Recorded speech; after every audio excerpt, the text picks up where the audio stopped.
Para pencinta Kristus tersalib, kita akan merenungkan makna penderitaan sebagai jalan kesempurnaan. Para pencinta Kristus tersalib, penderitaan bukanlah hal yang menyenangkan.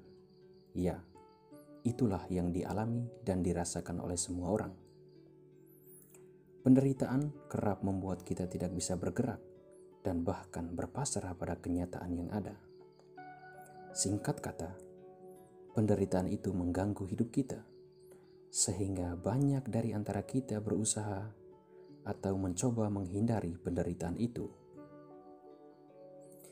Kita beranggapan bahwa penderitaan bukanlah hal yang harus didekati, melainkan yang harus dijauhi oleh kita semua. Para pencinta Kristus tersalib, menderita memang bukan hal yang menyenangkan, dan setiap dari kita ingin menghindarinya sejauh mungkin. Terkadang dalam perjalanan hidup, kita menolak dan tidak mau menghadapi penderitaan yang datang kepada kita. Satu hal yang sering dilakukan di saat kita tidak mampu menghadapi penderitaan, yakni mempersalahkan Tuhan. Tindakan ini bukanlah jalan yang tepat untuk mengatasi penderitaan. Mempersalahkan Tuhan justru tidak menyelesaikan apa-apa, malah memperparah penderitaan yang kita alami. Perlu kita sadari bahwa dalam penderitaan itu terselip sesuatu yang berarti untuk hidup kita, suatu cita-cita manusia sejati, yakni jalan kesempurnaan. Penderitaan yang kita alami bukanlah suatu hukuman, melainkan fondasi yang kuat untuk mencapai kesempurnaan hidup. Santo Paulus dari salib dapat menjadi teladan bagi kita. Ia dalam seluruh hidupnya membaktikan diri, merenungkan dan mempraktekkan dalam hidupnya penderitaan dan wafat Yesus Kristus. Ia menyatakan bahwa kesempurnaan yang benar adalah melakukan kehendak Bapa. Melakukan kehendak Bapa termasuk dalam memikul salib setiap hari dan mengikuti Dia. Lebih jelas lagi bisa kita dengar dalam kisah sengsara Tuhan kita Yesus Kristus, di mana Ia mau menunjukkan ketaatannya kepada Bapa. Ia rela dihina, diolok, diludahi, ditendang, dan bahkan ditikam hingga wafat di kayu salib demi ketaatannya pada Bapa dan cintanya yang begitu besar bagi kita. Yesus menjadi pedoman bagi kita. Penderitaan dan wafatnya di salib membawa Ia pada kesempurnaan kasih dan mendatangkan keselamatan bagi seluruh ciptaannya. Yesus setia melaksanakan kehendak Bapanya karena Ia sendiri tahu dengan benar bahwa penderitaan yang ditanggungnya tidak akan menjadi sia-sia, melainkan ada kebahagiaan sejati dan kesempurnaan hidup. Para pencinta Kristus tersalib, kehidupan kita saat ini sedang diguncang oleh berbagai penderitaan yang disebabkan oleh COVID-19. Memang begitu berat bagi kita untuk melewati hari-hari hidup kita. Meski demikian, kita diajak untuk tetap bertahan, karena memang kita tidak dapat menghindari penderitaan tersebut. Penderitaan dalam hidup kita bagaikan nafas yang selalu kita hirup setiap saat, dan teman yang akrab dalam hidup.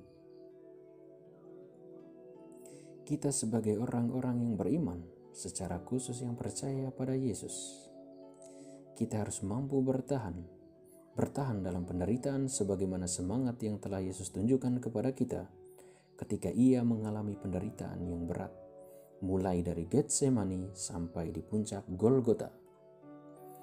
Ketika kita menanggung penderitaan kita dengan tulus, penuh iman dan harapan, berarti kita mengambil bagian dalam penderitaan Yesus itu sendiri.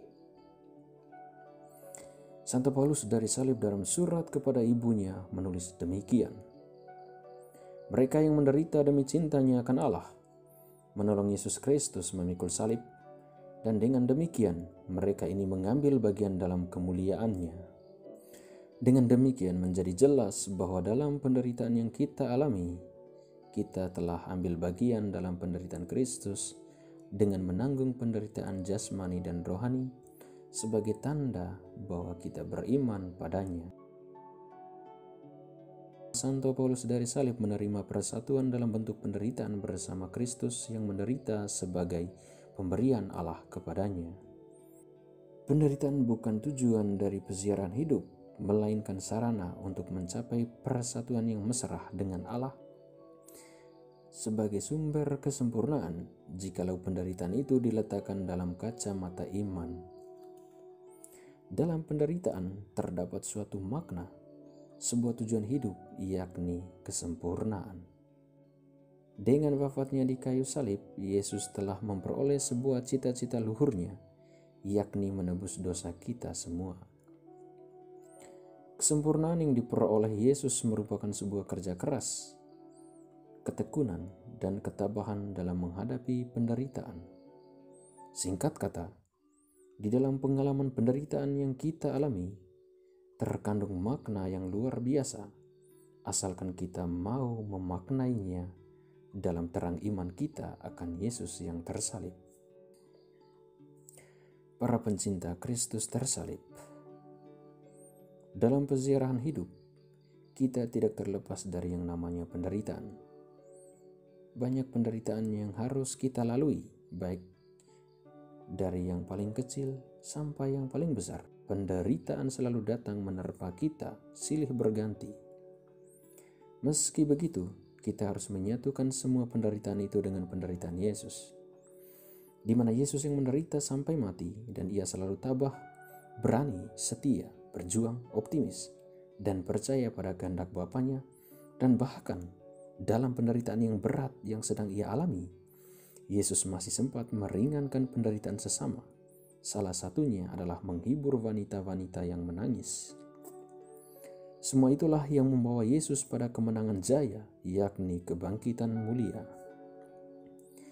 Jika Yesus yang kita imani berbuat demikian, mengapa kita tidak? Kita adalah makhluk ciptaannya, jadi kita harus percaya bahwa penderitaan bukanlah penghalang untuk mencapai kesempurnaan. Tuhan yang menciptakan kita, Ia yang telah melewati penderitaan. Ia pula yang akan membimbing dan menuntun kita melalui pengalaman padang gurun tersebut, sampai kita diantar pada kesempurnaan hidup. Para pencinta Kristus tersalib, penderitaan membawa kita pada penemuan akan penolong yang membawa kita pada kesempurnaan hidup. Penderitaan bukanlah penghalang untuk mencapai kesempurnaan, melainkan dapat memurnikan hidup kita. Tetapi perlu disadari bahwa tidak semua penderitaan itu adalah salib. Jikalau itu timbul karena kelalaian kita atau kesalahan menggunakan kehendak bebas kita. Salah satu contohnya misalnya ketidaktaatan kita dalam mematuhi protokol kesehatan demi pencegahan COVID dan lain-lain. Tetapi penderitaan itu dapat ditebus dengan salib. Oleh sebab itu, kita harus mensyukuri penderitaan yang kita alami, karena semuanya itu adalah jalan untuk mencapai kesempurnaan hidup. Semoga sengsara Yesus Kristus selalu hidup di dalam hati kita. Amin.